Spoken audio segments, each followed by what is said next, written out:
Good morning, my friends. So excited that we're getting towards the end of our story.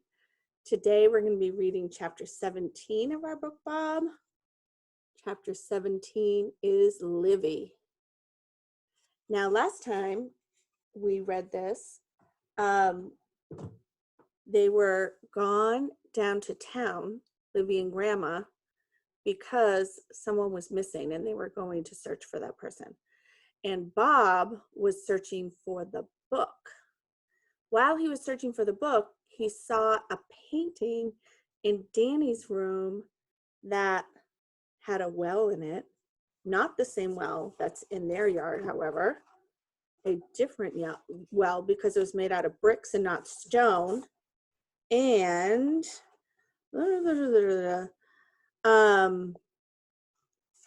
the far side of the well, this is the one in the painting, something is climbing out. Something with 4 long green fingers that grip the side of the brick wall. And then there's small words at the bottom. Please help us, well dweller. So exciting. Okay, chapter 17, Livy. Get comfy here. Gran and I have a rule for the bush, which is what Australians call the woods. We have to be close enough to see each other. We're walking along a dirt path that she tells me used to be a creek bed. She tells me to watch where I put my feet. She doesn't say so, but I'm pretty sure it's because of snakes. I have a whistle in my jeans pocket, just in case we get separated. And also to blow once in a while in case Danny can hear it. So they're looking for Danny. I also have a system Gran doesn't know anything about. My black pawn is in the same pocket as my whistle. So every time I blow the whistle, I feel the pawn and think, Bob. I can't stand the thought of forgetting him again. Do you think Danny's okay? I ask Gran. She nods. Danny's an explorer. He knows the bush around here. It's been his nature to wander ever since he could walk upright. The problem is he isn't so great about keeping track of time. I blow the whistle again. Will you? I blow as hard as I can. Oh, sorry. Let me go back and read that sentence again. Blow the whistle again, will you? I blow my whistle as hard as I can. We listen in case Danny is calling back to us. Nothing. Was my mom like that too when she was little, a wanderer? Gran shook her head. She wasn't much of a bush wanderer, more of a traveler, if you know what I mean. Good head on her shoulders from the beginning, a pleasure to spend time with. I just wish I got to spend more of mine with her and with you. Gran is alone too. I don't know why I never thought of it before. I think of the last 5 years and Gran and Bob living in the same house all that time. I can't decide if it's nice or just really sad. Why don't you move to America? You could live at our house. I'm sure Mom and Dad wouldn't mind. Gran nods. They've offered. Problem is, I love it here. She raises her arm and kind of waves at the trees. I love the place and I love the people. So maybe it's not so sad that Gran lives alone. Maybe it's a choice. But what if it never rains again here? I ask her.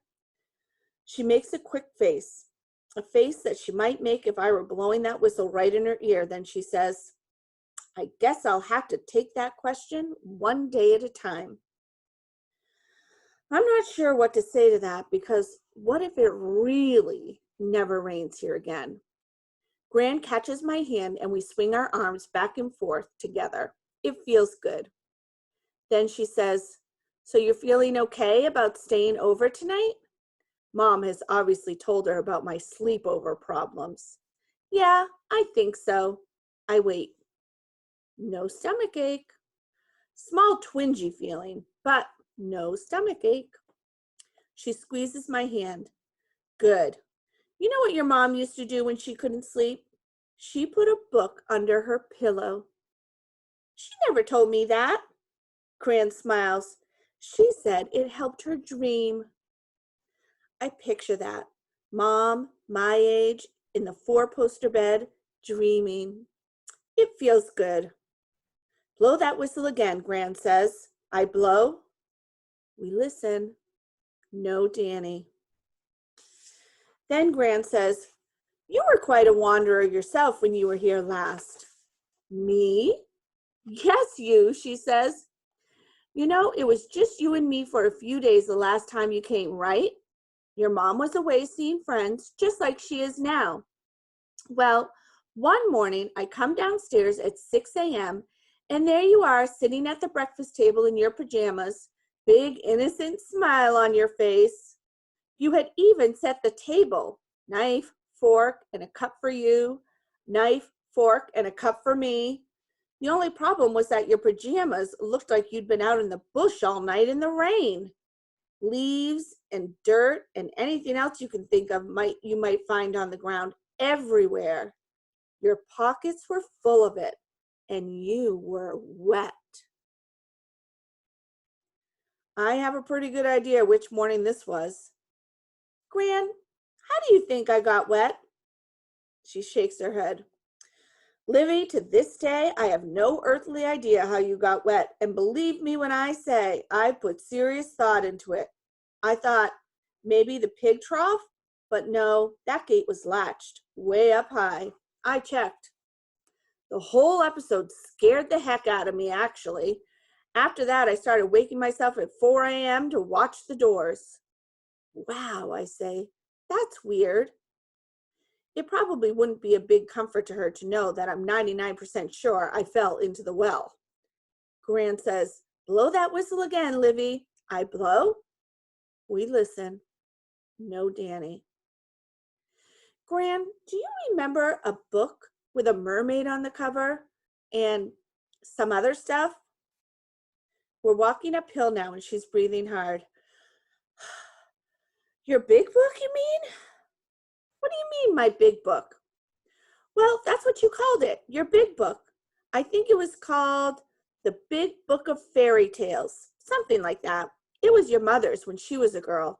I used to read it to her, but you never let me read it to you, she smiles. Why not? You said you'd like to make your own stories. You couldn't read a word, but you looked at that book a lot.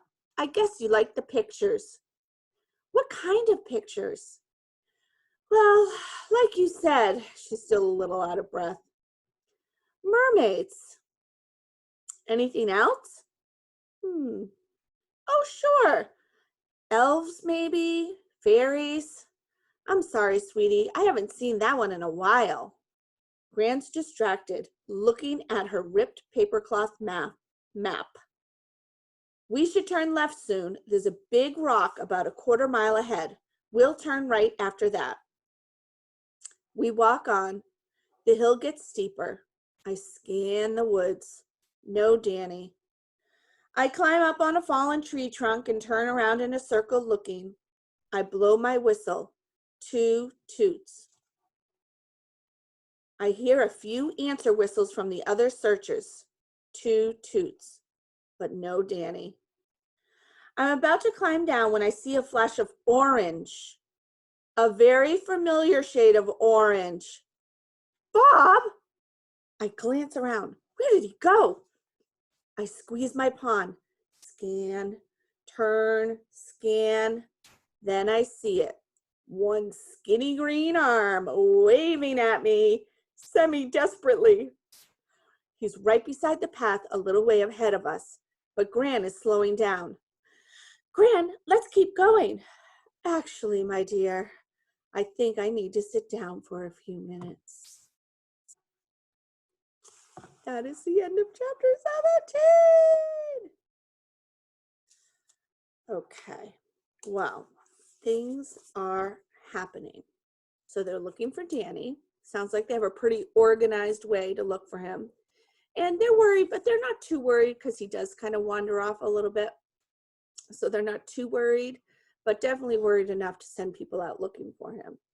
And then Bob finds where they are. What a coincidence is that? I can't even imagine what's going to happen next. So next time we'll read chapter 18. Remember, 20 chapters, so only a few days left. Have a great day.